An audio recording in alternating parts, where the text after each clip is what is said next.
आज मैं होम्योपैथी से एनिमल के केसेस दिखाऊंगा कि होम्योपैथी से आप एनिमल की कैसे हेल्प कर सकते हैं यदि सही सेलेक्टेड होम्योपैथी दें उसकी स्टेट को समझ के। तो कुछ बर्ड में पिजन के केसेस मैं आपको दिखा रहा हूँ कि एक पिजन था, कबूतर था जिसका एक्सीडेंट हुआ और बालकनी में गिर गया। इसके बाद वो उड़ नहीं पा रहा था, तो उसको हमने होम्योपैथिक दवाई दी तो कितना ब्यूटीफुल तरीके से, कितना जल्दी रिकवर हुआ वो। पिजन बेसिकली होते क्या हैं? पिजन का इसका जो साइंटिफिक नेम होता है कोलंबिया लिबिया डोमेस्टिका होता है। क्या होता है पिजन का scientific name? Columba livia domestica. Generally ये किस कलर के होते हैं? ब्लू कलर के होते हैं। डिपेंडिंग अपॉन टाइप कई तरह के होते हैं, जैसे king pigeon pure white colour का होता है विथ पिंक बीक्स उसमें होती है। उसके पंजे और जो चोंच होते हैं पिंक्स होते हैं, है ना। फिर दूसरे टाइप की पिजन्स होती हैं जो रेसिंग एंड हमिंग पिजन्स होती हैं। जनरली इनको मैसेंजर्स पिजन्स के नाम से भी जानते हैं, है ना। ये भी कई वैरायटी की हो सकती हैं, पर जनरली जो है व्हाइट होती हैं, ब्लू एंड व्हाइट होती हैं। फैंसी पिजन्स होती हैं, है ना। स्पेशलाइज टाइप का ये ब्रीड होता है। फेरल्स पिजन होती हैं, टेल्ड पिजन होती हैं, बैन टेल्ड पिजन्स होती हैं। तो ये इनकी वेराइटी है। बेसिकली यदि पिजन का केस हमारे पास आता है तो हाउ वी अंडरस्टैंड, हमें क्या देखना चाहिए। एनिमल का केस आता है तो हमें देखना क्या चाहिए, क्योंकि एनिमल तो बात करेगा नहीं आपसे, वो अपनी फीलिंग इमोशंस बताएगा नहीं। तो हमें क्या समझना है, तो हमें जो भी जानवर आता है तो उसको नेचर में, तो उसको हमें उसका बेसिक नेचर समझना जरूरी है कि वो नेचर में उसको चाहिए क्या, उसको बेसिक उसकी रिक्वायरमेंट क्या है, वो किस तरीके से रहना चाहता है, उसका बेसिक नेचर क्या है। तो जैसे पिजन की मैं बात करूं तो एक बर्ड है, तो बर्ड का बेसिक नेचर क्या होता है, बर्ड को बेसिकली क्या चाहिए।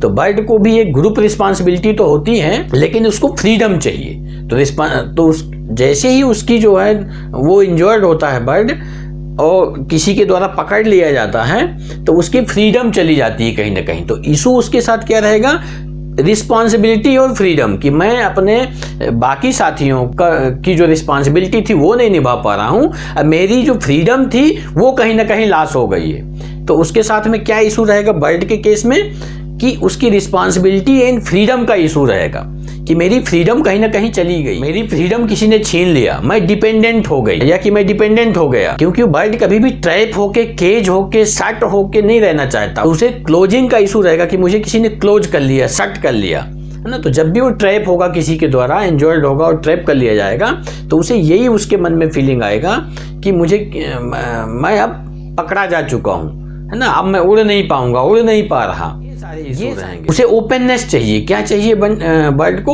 ओपननेस चाहिए, है ना। उसका कनेक्शन है माउंटेन एंड सी से, उसे हाई प्लेसेस में जाना है, desire to go high places, connection to the mountain and सी।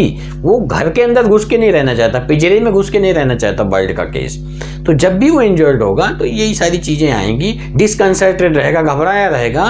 तो ये सारे इशू समझ के कि ये बर्ड है, बर्ड की ये थीम होती है, ये इसके दिमाग में चल रहा होगा। साथ में कौन सा पार्ट अफेक्टेड है, कहां पर इंजरी हुई है, किस वजह से नहीं उड़ पा रहा, ये सारी चीजें यदि समझ के दवाई देते हैं तो बहुत जल्दी रिकवरी मिलती है। अभी मैं आपको केसेस दिखा रहा हूं। आप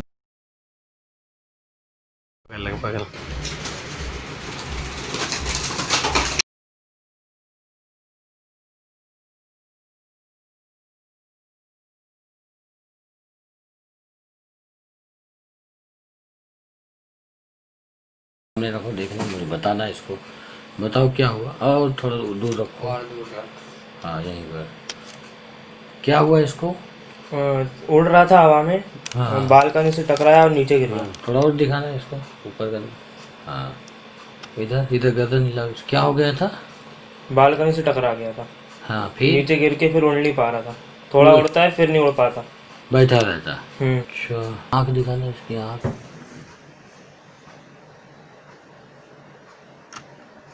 उड़ नहीं पा रहा। और उधर पीछे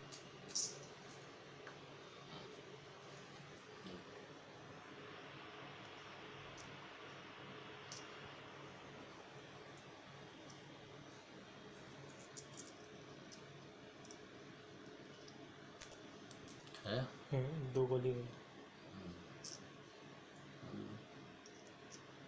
खाओ खाओ खाओ, दवाई खाओ।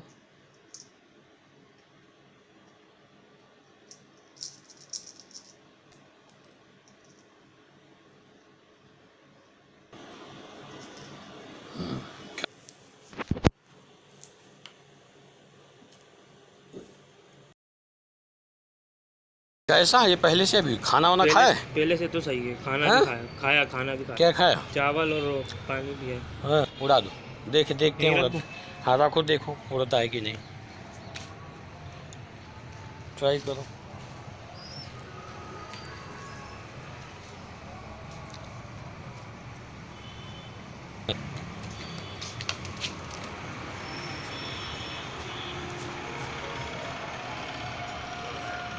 उड़ गया।